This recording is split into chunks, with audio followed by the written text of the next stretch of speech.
Today we'll speak about the practice of Anapanasati Bhavana, or mindfulness with breathing development. However, first we would like to review the lesson of walking here from the meditation center in the way of walking without a walker, that the whole time of walking there is no walker. We'd like to review this a bit. This matter has the importance equal to being the heart of Buddhism. You should understand that if we practice Anapanasati completely, then we will be able to act without an actor. Whatever the action, there will no longer be an actor. Or when we will be able to experience without requiring an experiencer. And the same way with everything else. If we practice Anapanasati completely, then it will lead to us realizing this heart of Buddhism. Please don't consider this something strange or supernatural or beyond one's abilities, because it's something totally natural. It's the heart of Buddhism. And finally, there will be life without any one who lives. There'll be life fully, but there won't be the person who owns life or has life in any way. There'll just be life. For the ordinary man in the street, this sounds like something impossible, to have life without the person who lives. Or they will think it's crazy, ridiculous, stupid. But let us affirm that even if you don't understand this right now, that one day you will be able to understand that we can have life without life having an owner. There's no need for the person who owns or possesses life. So the words having life without an owner, these ought to be contemplated as the heart of Buddhism. These words express the meaning of anatta, or not self. Anatta can be stated simply having life without an owner. Some people have misunderstood this teaching and then claimed that Buddhism is pessimistic. This is incorrect. There's nothing pessimistic about the teaching of non-self. That the possibility of having life without an owner, where we don't force on life some owner or something. On the other hand, Buddhism is not optimistic. There's nothing optimistic about the teaching of not-self. Because properly, Buddhism is neither pessimistic nor optimistic. It transcends, it's above both pessimism and optimism. Now, this lesson of walking here without a walker. This is a very basic kind of lesson. It's like entering primary school. It's a way to start our practice. But if you can do this, then it will grow, it will develop step by step until the understanding of anatta, not self, occurs naturally and more profoundly. Today you may not understand everything we're talking about. Please do not consider that to be a problem. Simply continue to practice Anapanasati, and then one day in the future, when your practice has reached the end, then you will understand fully out of your own experience what it means to have life without an owner. So now we will speak following upon and continuing the previous two talks. We'll examine how to be without existence in all the different meanings of this word, bhava, or existence. For there to be existence, or bhava, means that there is a tremendous burden on life. The more that life maintains and protects this existence or these existences, the more that life maintains and protects this burden, this heavy weight that it carries. The first Pali word we'd like to mention in this context is ohita haro. Haro means burden, means a heavy weight. Ohita means to shed, to drop or to shed. And so ohita baro is to shed one's burdens, to shed the burdens. Now, existence, we know what it's like to carry a heavy object, such as a sack of cement. But the burden of existence is far heavier. Bhava is like carrying a mountain around. So we should consider what it is to shed such burdens. Another word is bhava nirodho. Nirodho means cessation or quenching, where something goes out and never ignites again. This is similar to ohita baro, which is a shedding of the burdens or even a throwing away of the burdens. But bhava nirodho is even more, has a deeper meaning if one understands it. One doesn't even have to go and throw this stuff away. It's just the burdens dissolve, disappear. And then there's no burdens. The burdens have ceased without having to actually throw them away. Now, in order for bhava to disappear, to end completely, on the highest level, on a higher level, this is done by eliminating its causes. The way for something to end something is to remove its causes. And the causes of bhava, of existence, are the defilements, are desire and attachment.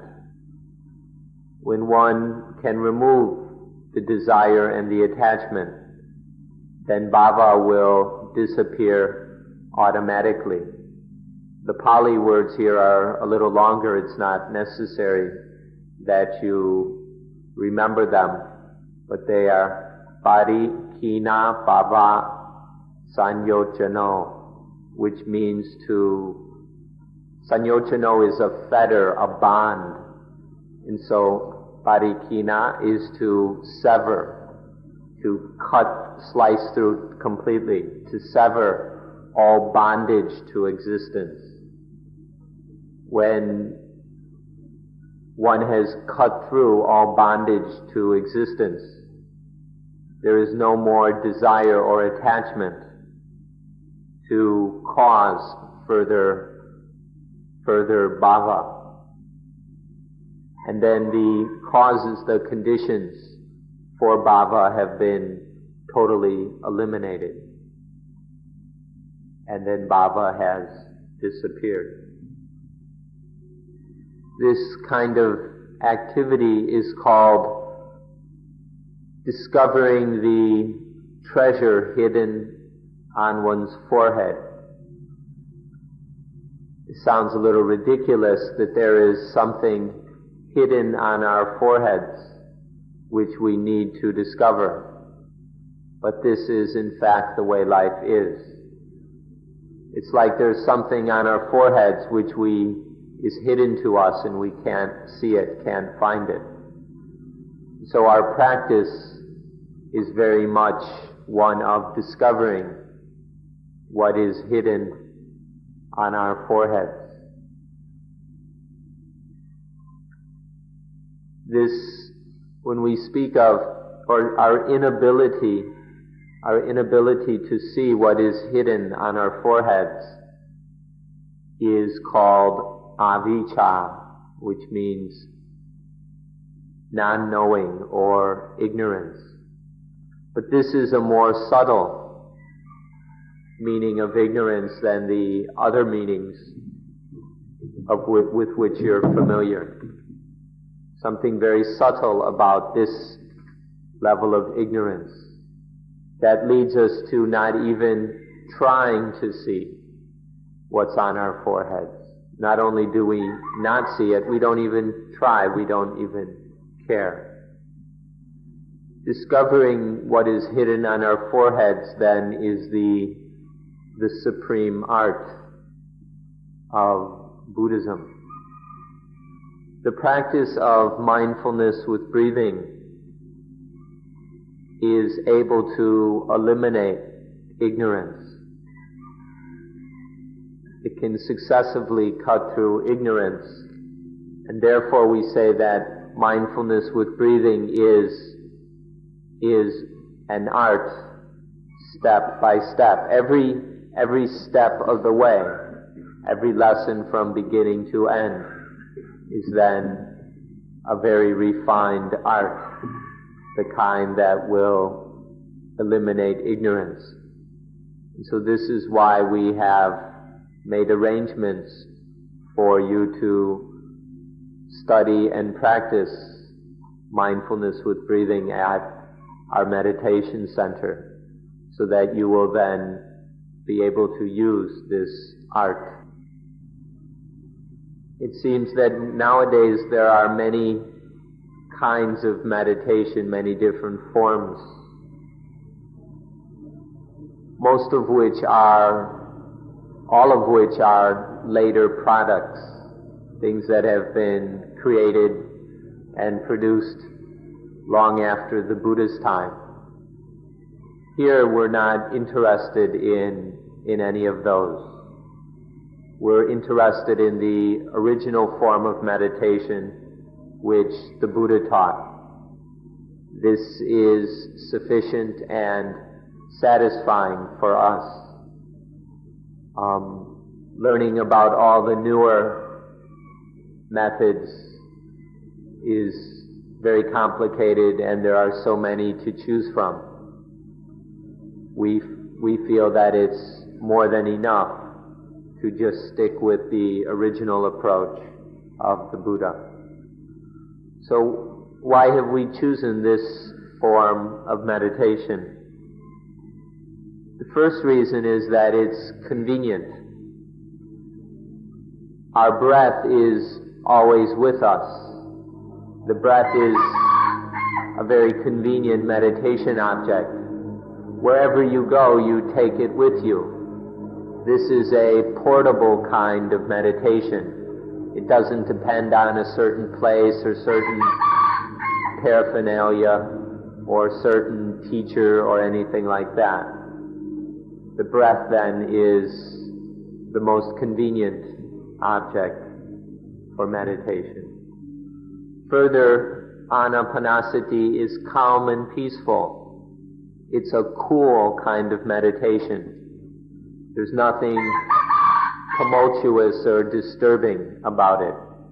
There are some kinds of meditation which are quite frightening, disturbing, even kind of ugly.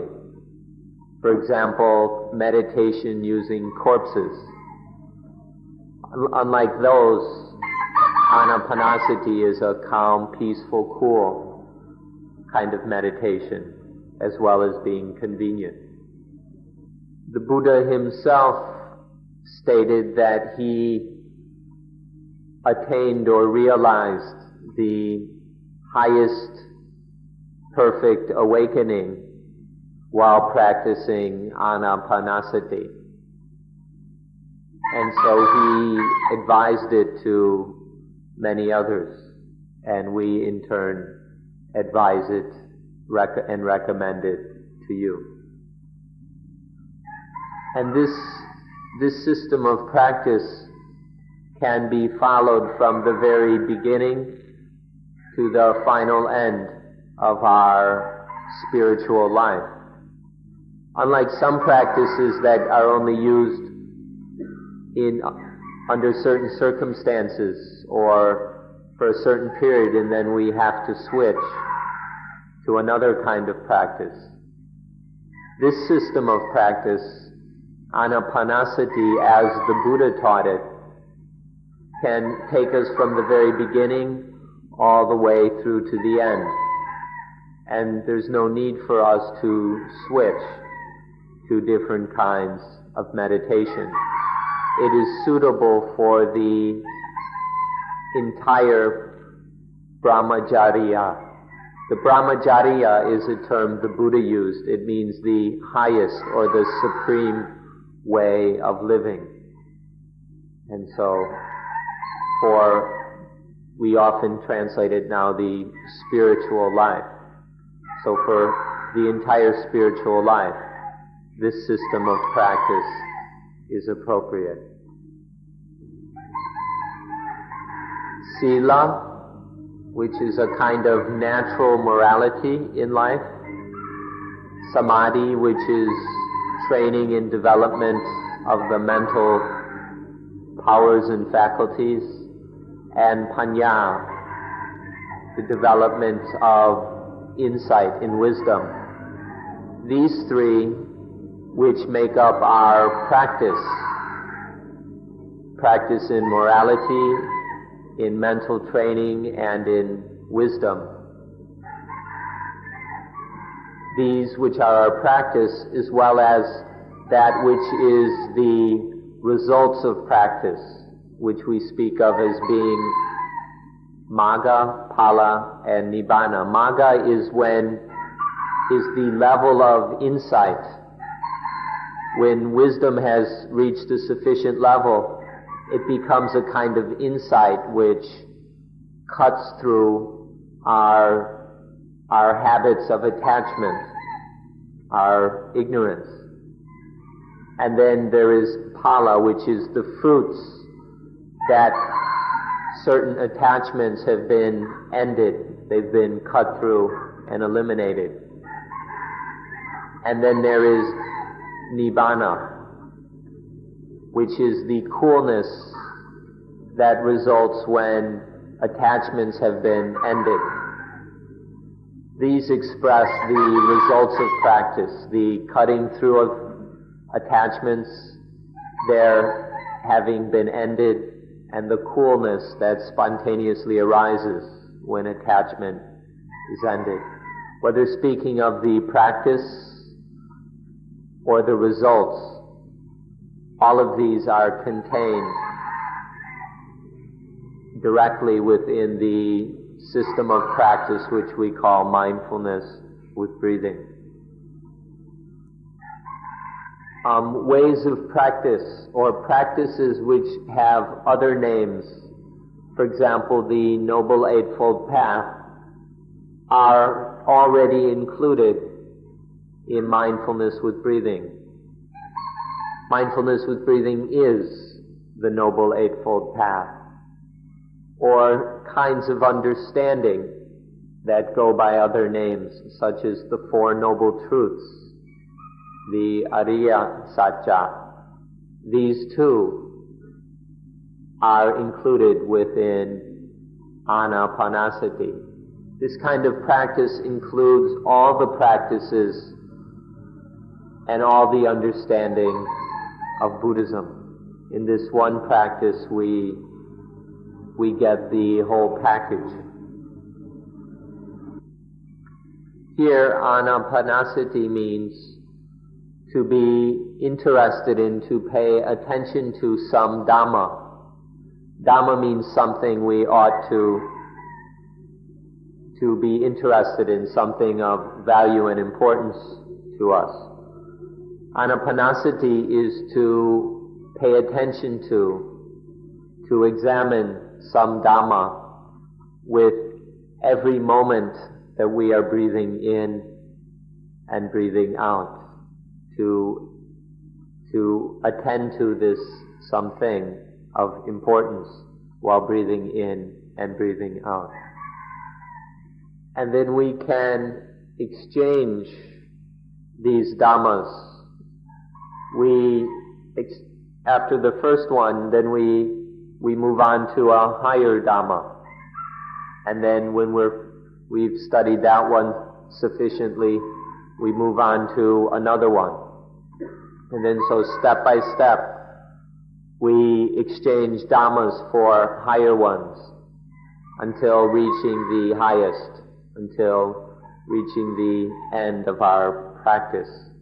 And through the entire practice, we examine these different Dhammas on higher and higher levels while experiencing the breathing in and breathing out. The reasons for successively changing the Dhammas which we examine, the reasons for this are found within the practice itself. It's not really necessary for us to explain them to you now, because you will see these reasons in your own practice. Why after a certain point we need to exchange what were the current lesson for the next one, and so on. The causes for this, the reasons, the value of this will become apparent as we practice. Now the Dhammas, or things to be examined, are basically four. There is the breathing, the feelings, the mind, or the states of mind, and then Dhamma. These are the things which are problems, or we could say questions for life. These are the things out of which we are making problems. And so these are the important questions in our lives. These four things: the breathing, the feelings, the mind, and Dhamma. These are the four main things to be examined. And each of these four can be examined in four ways, or four aspects, which gives us a total of 16 lessons. We study these four things, each in 4 lessons, so the total is 16 lessons in order to understand that the things which are problems for us, to answer the questions of our lives. I'd like to say a few things about preparation for practice. First, for preparing the body. We need to have a body which is in a normal, natural condition. We don't mean normal according to the standards of modern society, but we mean normal according to what is a natural state of health for the body. So, a natural state of health that is maintained naturally, instead of requiring all kinds of medicines and stimulants and drugs to maintain our condition, to have a natural, healthy condition of the body, which we maintain in natural ways, simply by living healthily and sanely. Next, we'll speak of place. To be very simple about this, make it natural. The best setting is a natural one.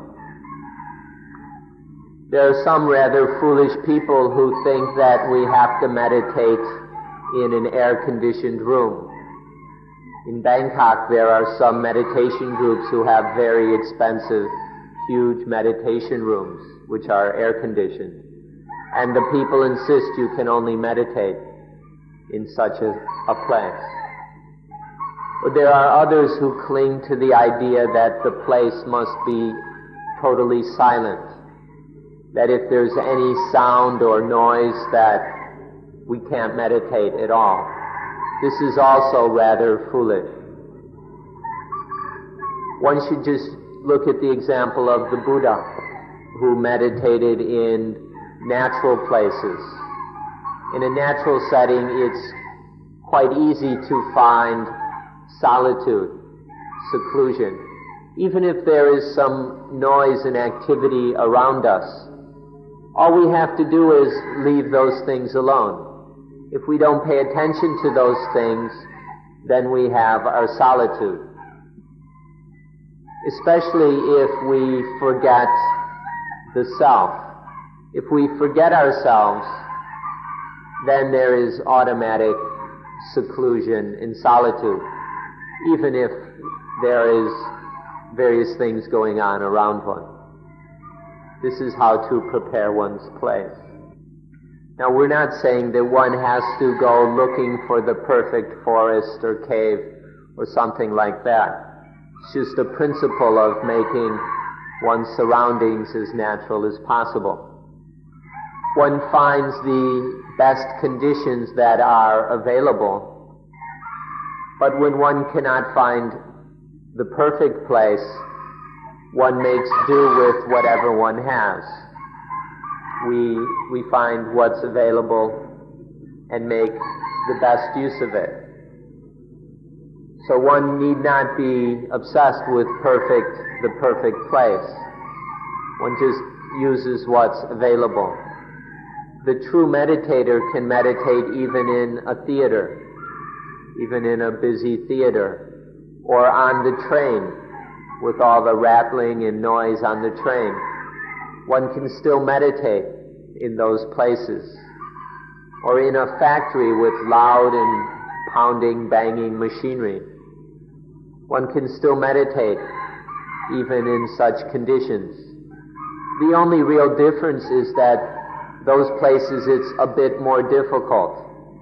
It's not a matter of impossible, it's just some places are more difficult than in the forest. But we need to be strong in our practice to be able to use whatever conditions are available instead of complaining or delaying. Make wise use of what we have. And then as soon as we bring attention to the breathing, then wherever we are becomes a secluded place. Further, we make all of our movements and actions refined and gentle. We don't walk with our arms, pumping and flying all over the place, always in a hurry. We don't bathe, making a lot of noise, splashing water all over. We eat carefully, politely. We don't go to the toilet in crude ways, groaning and pushing and things like that. But with mindfulness, we train to do all things in gentle, graceful, refined ways, rather than loud and crude. This is an important way of training ourselves to be mindful in everything we do. When you walk from the meditation center here without a walker, that is the most gentle, most graceful way of walking, to walk without a walker. To bring this to all of our actions and movements is a very excellent preparation. Another way to put that is to live with postures and movements that do not promote lust, hatred, and delusion. So our way of living, our movements in life ought to be those which do not promote, or which promote as little as possible, lust, anger, and delusion. These are some important ways to prepare ourselves for meditation. So now we come to speaking of this system of practicing mindfulness with breathing itself. The first stage of practice is called Kayanupassana, which means contemplation of the kaya, or body. When we speak of body or kaya here, or in Thai it would be pronounced gaya. When we speak of the gaya, the Buddha mentioned specifically the breath, because kaya means a group or collection of things. And then he specified the breath, as well as the flesh of our physical bodies. And then these two kinds of groups, the breathing and the flesh of the body, these are together, can also be called a group or body, a kaya. Dealing with the breathing and the body together, the flesh of our body together, this is the first stage of practice. As for the breath and the breathing, this is something you already know for yourself, so we won't go talking about it. Instead, we'll advise you on some ways of practicing with the breathing. The first lesson is the long breathing. We distinguish between long breathing and short breathing. Sometimes these are so different that they're totally opposite. If you take some time and examine all the different kinds of breathing that occur, if you explore all the different possibilities in your breathing, you will discover the long breathing. Once you have found the long breathing, then you can study it, investigate it, and explore it until you know all the facts and all the facets of the long breathing. Now, in the long breathing, there are variations of heaviness and lightness, of coarseness and refinedness or gentleness. And we study these. The differences in heavy and light, coarse, refined, bring about different effects in the body. They bring about different benefits. And so we need to study these variations in the long breathing of heavy and light, coarse and refined, in order to see what kind of different results, effects, and benefits they bring, in order to understand the long breathing in all its aspects. The second lesson is the short breathing, to study all aspects of the short breathing. And then we will know how the short breathing and long breathing differ. We can study the very, very short breathing or the not so short breathing and the variations in between.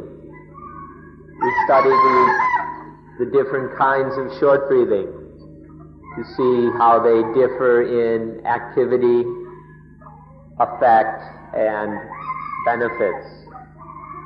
The more we study the short breathing, the more we will see how different it is than the long breathing in its activities, effects, and benefits. Eventually we see more and more clearly what kind of long breathing is most appropriate, and we see what the short breathing is like. So in the end we see that there's important differences between the long breathing and the short breathing. Understanding one helps us to understand its opposite. And so together this leads to a comprehensive understanding of the breathing, and we know the kind of breathing that is most appropriate. The most important thing to learn here is the different influences, the different reactions of the long and short breathing. We need to learn this now because we'll use this understanding later in our practice. The third lesson is to observe that the breathing group and the flesh group, these physical bodies here, are connected. To see the close connection between the breathing and the rest of the body. All the different kinds of breathing, long, short, heavy, light, coarse, fine, all of these kinds of breathing have their influences upon the flesh and blood of our bodies. This is the third lesson, to see this very deeply, this connection. For example, if blood is flowing quite copiously, there's a lot of blood pouring out of a wound, one can use the very long, refined breathing to actually slow the flow of blood. This is just an example of the connection between the breathing and the flesh and blood bodies. To more deeply see this connection is lesson 3. The fourth lesson is calming the breathing. Once we've seen that the breathing has such direct influence and important influence on the rest of the body, then we realize that by calming the breathing, the body is calmed. The more subtly, the more we calm and relax the breathing, the more the body calms and relaxes.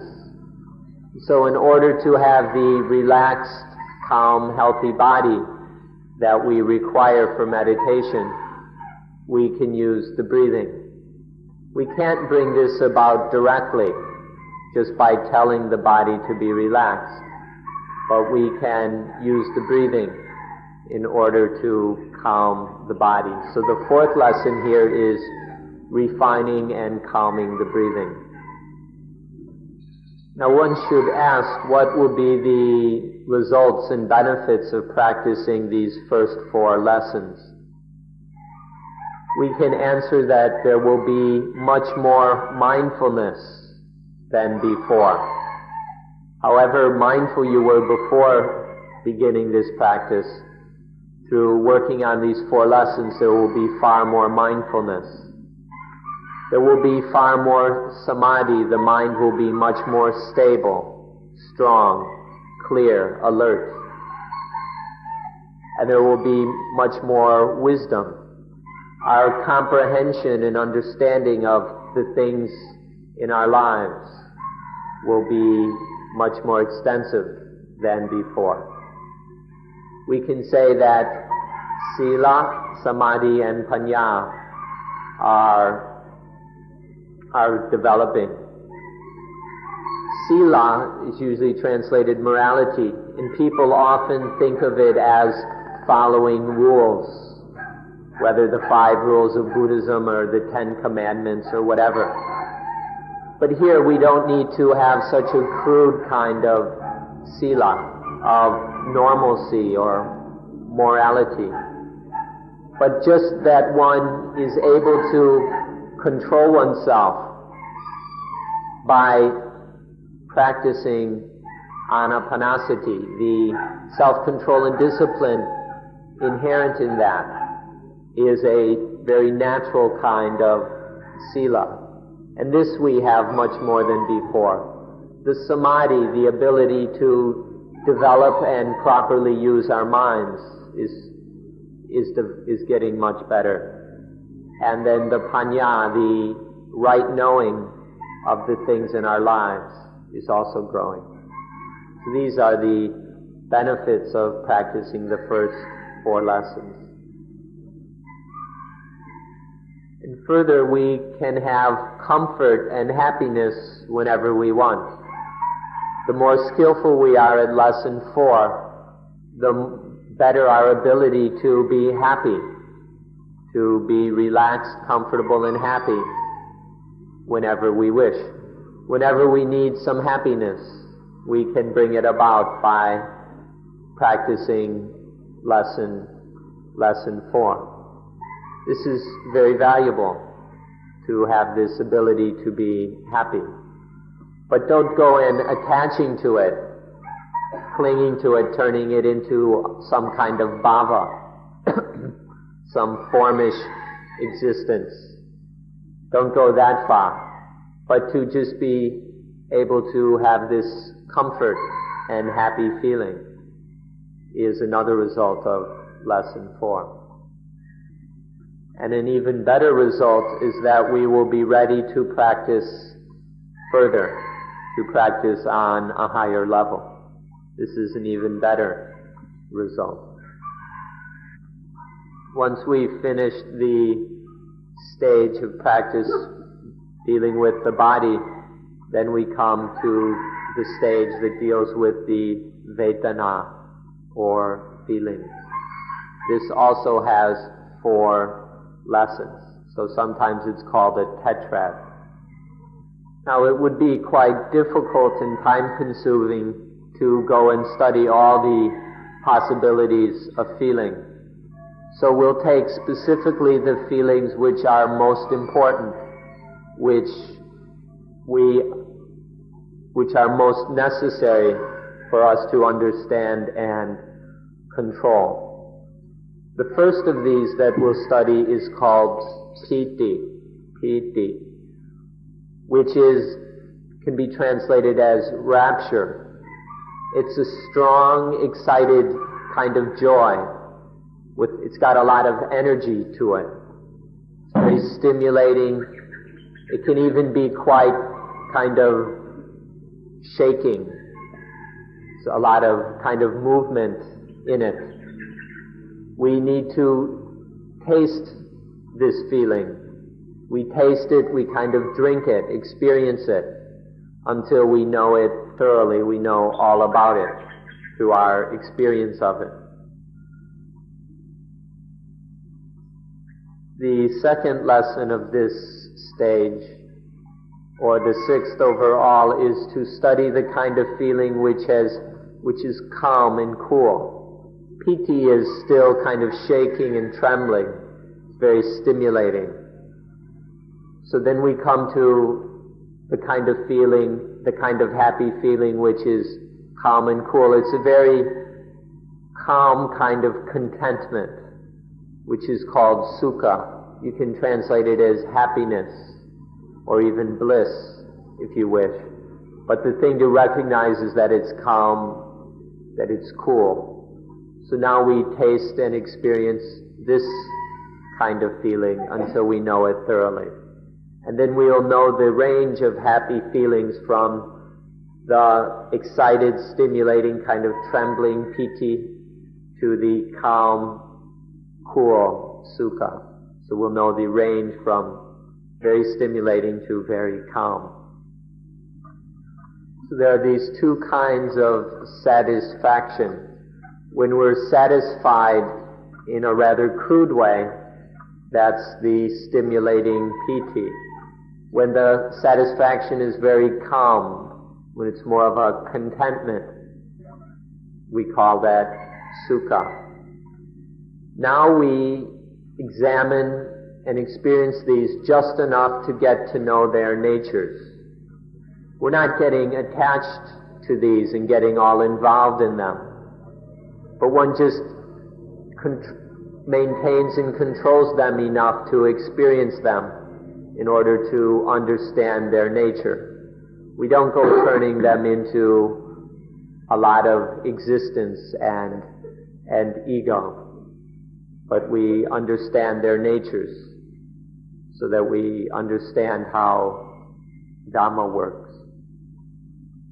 Now, this kind of satisfaction we're talking about here arises from an awareness of accomplishment and success in our practice. Whenever we feel that we have been successful in our meditation, there will arise some form of piti or sukha. This is a very natural phenomena which we should understand. Once we feel that there has been some accomplishment or achievement, then these arise. So whenever this occurs, at whatever point in our practice, whatever lesson, even the higher lessons, when there is this sense of success, either piti or sukha will appear. This is a natural phenomena of the mind. Not only do they arise kind of naturally, automatically when there is some success in practice, but we can also learn to make them happen. We can force these things to arise. Especially if we are successful, if we gain skill in practicing lesson 4, then we can create piti and sukha whenever we wish through our ability to calm the breathing. So they arise both kind of naturally whenever there is success, a spontaneous response to that success, but they can also be created, made directly by practicing lesson 4. If we practice successfully through the whole series of lessons that make up mindfulness with breathing, then piti and sukha will arise spontaneously the entire way. Okay, the first lesson of this stage is to know piti until we can control it. And the second is to know sukha, happiness, until we can control it. The third lesson is to look deeply at these feelings until we see that they control the thinking. The feelings force thoughts. Now the Buddha specifically used the word citta, mind or heart. But here we're speaking of the thinking. And you can look directly and see how it's the feelings that force, that create the thoughts. Examining this fact is the third lesson. You can take a bit of a review of your past and see if you can find any thought that doesn't arise from some feeling. If you are able to look at this carefully, you'll see that there isn't any thought that doesn't come from feeling. There won't be any thought that isn't based in or in response to some feeling. The fourth lesson is then to not let our minds just wander according to our habits and our conditioning, according to our programming and our past. Instead, to learn to control the mind so that it only thinks in ways that are useful, that are truly beneficial. Once we see that the feelings control the thinking, then we can learn to control this power of the feelings to force the thinking. And then we can use this so that our thinking only follows lines and ways that are actually useful. We no longer let the mind wander all over according to old habits and our conditioning. When we have gained mastery in these latest four lessons, those concerned with the feelings, then our mindfulness will be even more quick and subtle than before. One's morality will be even more complete and natural. The firmness, stability, focus of mind will be even stronger, and wisdom will be deeper, more extensive. So our mindfulness, sati, that one's morality is, or sila, the samadhi, strength of mind, and panya, wisdom, all of these are developed even further than when we had finished the first four lessons. That means that we will have an even, as these four grow, then we can have the ability to control the feelings. Instead of letting the feelings control us, we can control the feelings, which is the same as being able to control the world. When we can control the feelings, there's nothing in the world that can create a problem for us through the feelings. And now we can practice Dhamma on a higher level than previously. We can move on to an even more refined stage and an aspect of practice. Don't ever forget this, that our practice is always enabling us to move forward to a higher, more refined level of practice.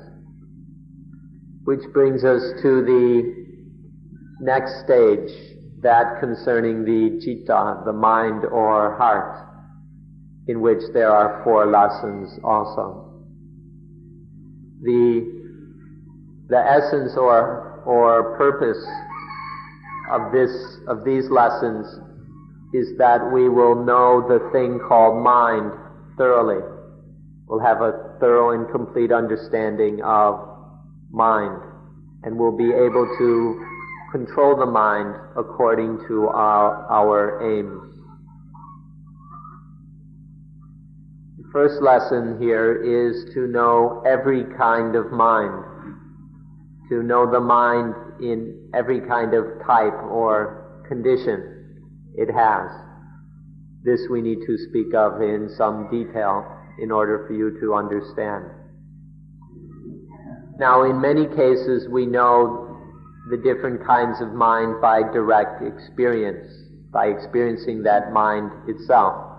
However, there are a few kinds of mind which are rather exalted. And until we have had direct experience of them, we can only know them through inference, through comparing them with minds that we already know. Now we can quite easily experience the mind that is lustful, the mind that has anger, the mind that is deluded. We can experience all of these directly. We have frequent experience of these kinds of states. But that which we will have to know by inference are the opposites of these. The mind that is in which lust is totally absent, the mind in which there's absolutely no hatred or anger, no delusion. We're meaning the mind in which these are totally absent. There are no seeds left of lust, hatred, and delusion. These kinds of minds we have not yet experienced, so we can only know them from inference. But we can get a good understanding of those minds by studying how lust, hatred, and delusion bites us. When we see how, for example, lust bites the mind, how it makes the mind hot, when we see the kind of suffering and pain that this causes, then this will allow us to infer how peaceful, how cool, how free the mind is where there is no lust. And the same thing we can infer from our experience of the pain and heat of hatred and the dukkha of delusion. The next pair is the mind which is distracted, the restless mind, and the mind which is not at all restless, which is totally undistracted. The distracted, restless mind, the agitated mind, we can know most easily when we are unable to sleep. There are the times when we can't sleep because our minds are so agitated. And so we can know this kind of mind quite easily, even in ordinary life.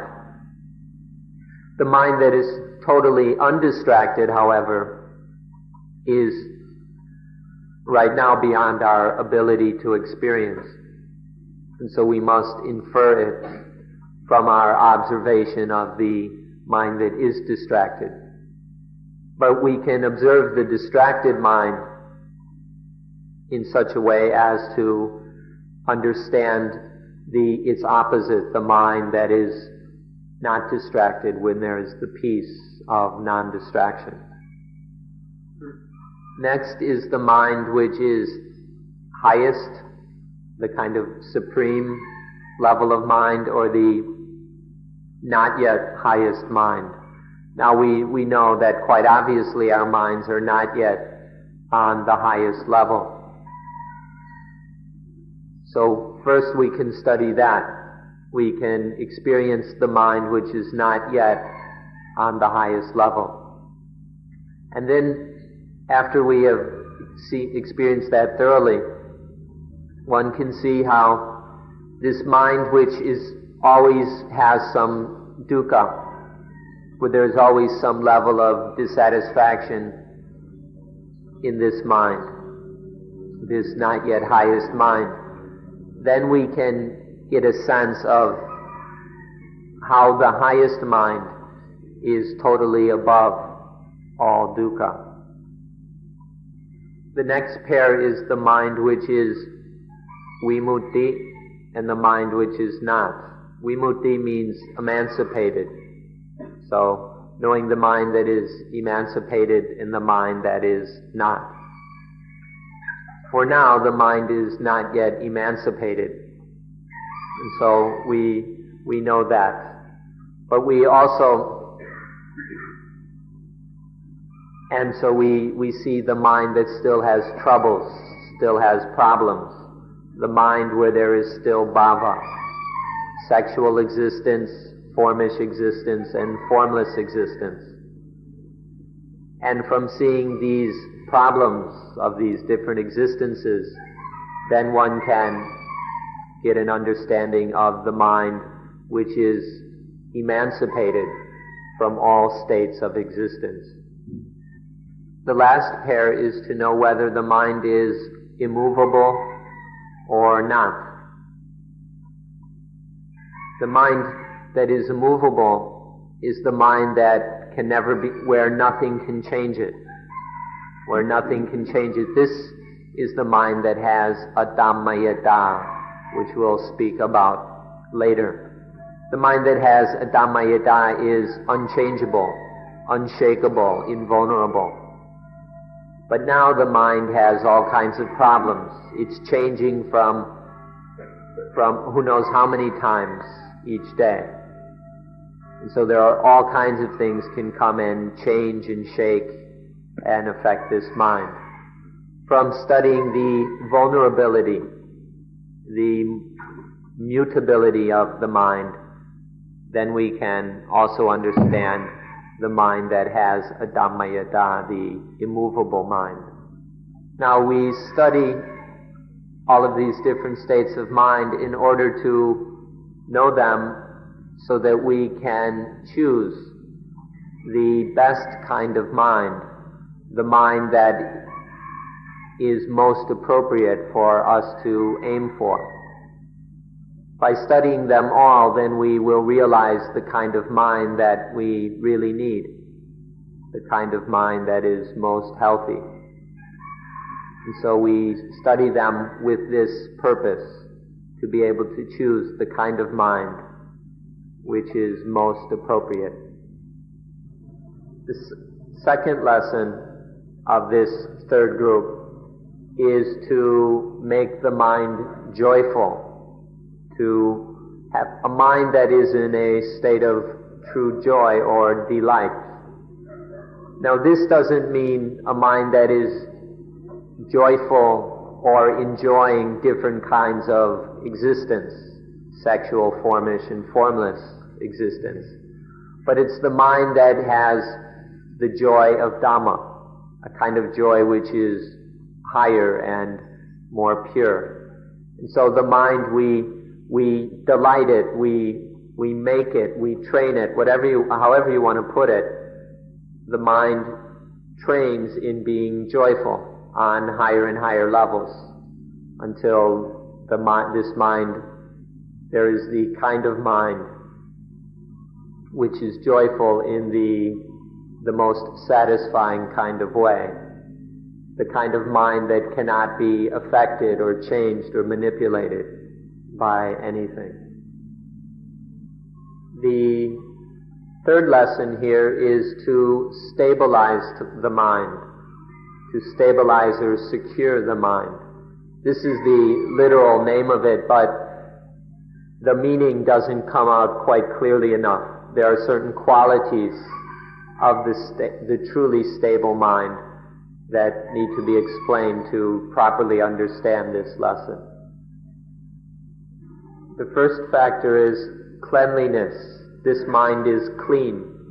There's nothing dirty in this kind of mind. There are none of the hindrances, none of the defilements polluting this kind of mind. It's void of hindrances and defilements. So we say that it is clean.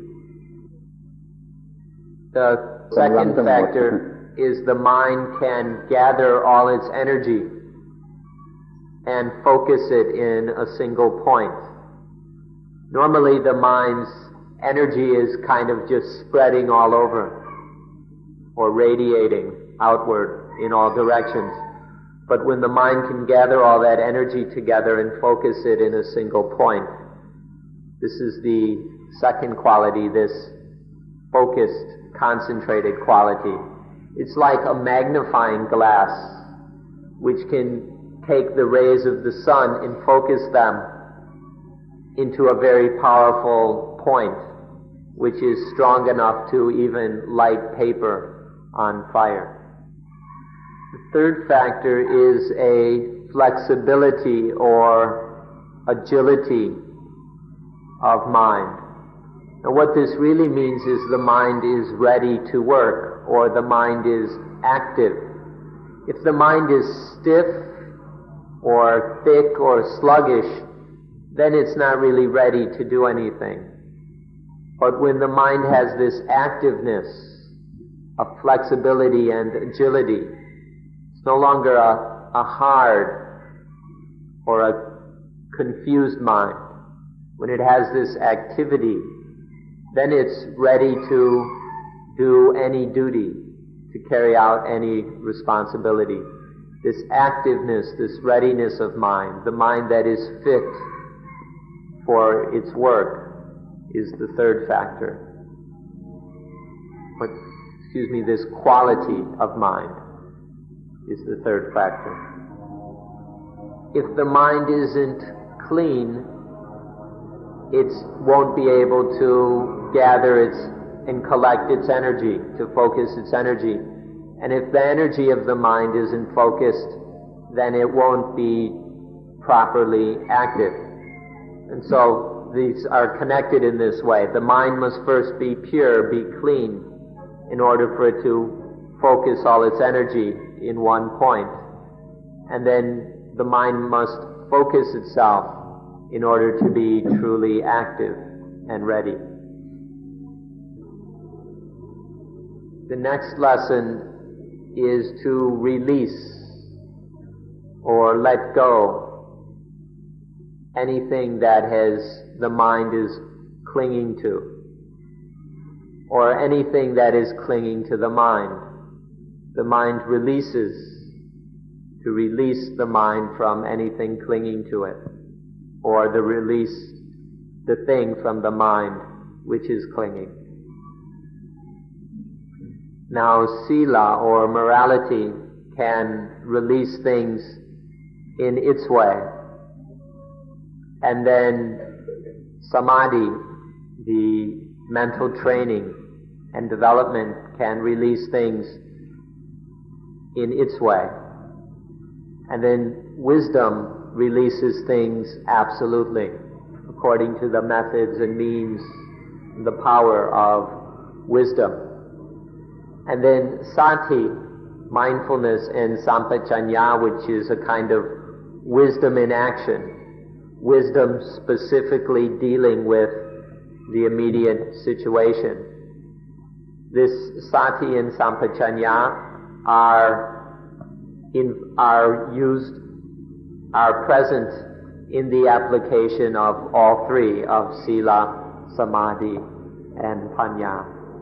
So our training in these 4 lessons regarding the citta are training mindfulness, this wisdom in action, morality, samadhi, and wisdom on even higher and more refined levels. So we can summarize these 4 lessons by saying one is now master over the mind. For all one's life, one has been a slave of the mind's servant, just doing whatever the craziness and the habits of the mind order. But now one is master over the mind. So now one has a mind which the Thais call sarapatnik, which means anything you could wish for. Anything you can wish for, that mind can do it. And we can also describe this as the almighty mind, the mind that has power over everything.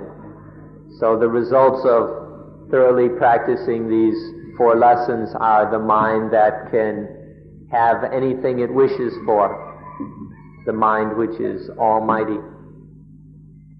And finally, we have the mind that's ready to practice even further, even higher. We must apologize. We have estimated our use of time a little bit off the mark, and so we've used up the time, but we haven't yet completed our explanation of mindfulness with breathing. So we'll have to finish tomorrow. We've covered the first 3 stages today. We'll cover the last stage tomorrow morning. So thank you for being very good listeners. It's been very patient. Thank you.